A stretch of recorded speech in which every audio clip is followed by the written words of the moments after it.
Bonjour à tous. Aujourd'hui, nous allons parcourir ensemble le site de powerhouse.com afin de voir ce que le site nous propose et ce que nous pouvons en faire.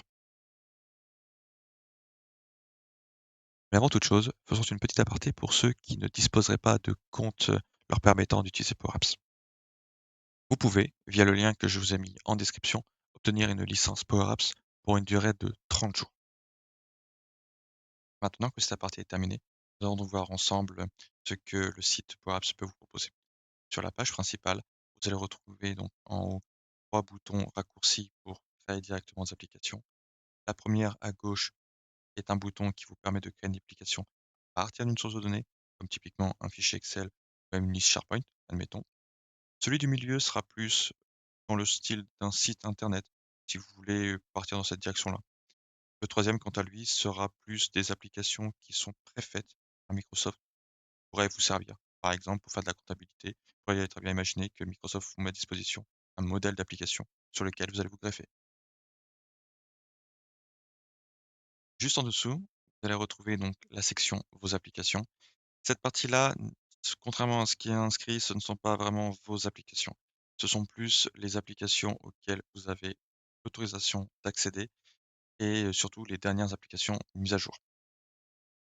Juste en dessous, vous allez retrouver donc la partie apprentissage pour tous qui consiste donc en des petits guides qui sont mis en place par Microsoft pour vous permettre de vous lancer sur Power Apps.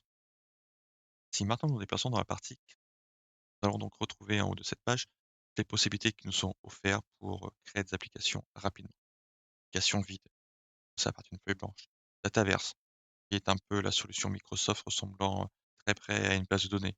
SharePoint, en classique des sites internet assez rapides à mettre en place et qui nous permettront d'avoir une source de données plutôt rapide. C'est ce que nous allons utiliser dans notre premier cours.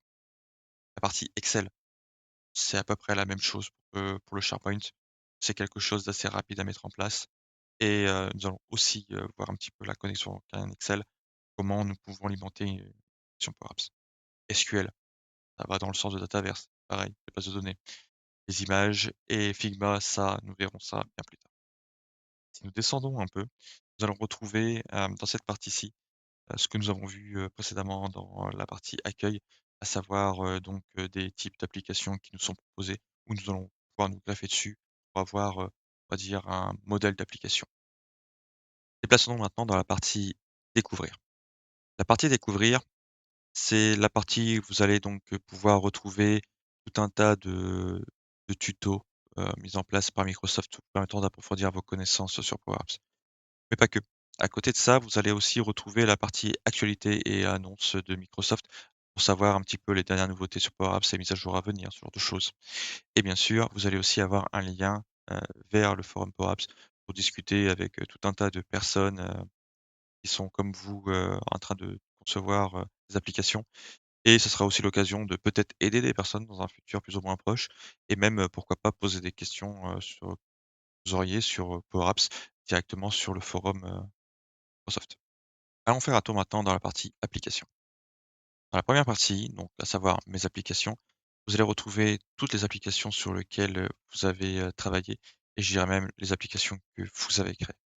Si maintenant vous travaillez avec, par exemple, un de vos collègues et qu'il est à l'origine de la création du projet, donc que vous, vous êtes venu vous greffer dessus en tant que copropriétaire et donc développeur, vous allez retrouver dans la partie éléments partagés avec moi. C'est ici que vous allez retrouver, donc ces applications. Dans la partie tous, c'est toutes les applications auxquelles vous avez accès via votre entreprise, mais que vous n'avez pas forcément travaillé dessus. À savoir que ce n'est pas parce que vous y avez accès ici, que vous allez pouvoir l'utiliser.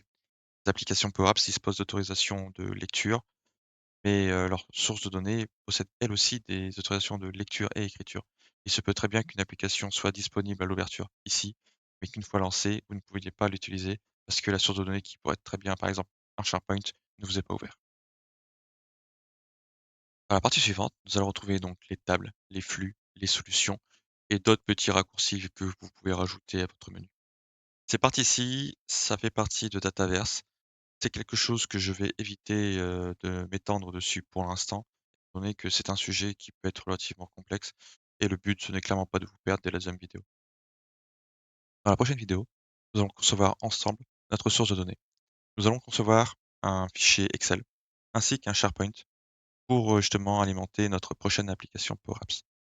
Les 2 ne sont pas obligatoires. Le SharePoint, c'est surtout pour ceux qui ont donc accès à une licence pro et le fichier Excel, c'est pour ceux qui sont passés par la version, Power Apps gratuite avec une licence de 30 jours et qui n'ont donc pas accès à un SharePoint. N'oubliez pas de vous abonner à ma chaîne et d'activer la cloche de notification pour ne rien manquer des prochaines vidéos. À très bientôt dans cette troisième vidéo.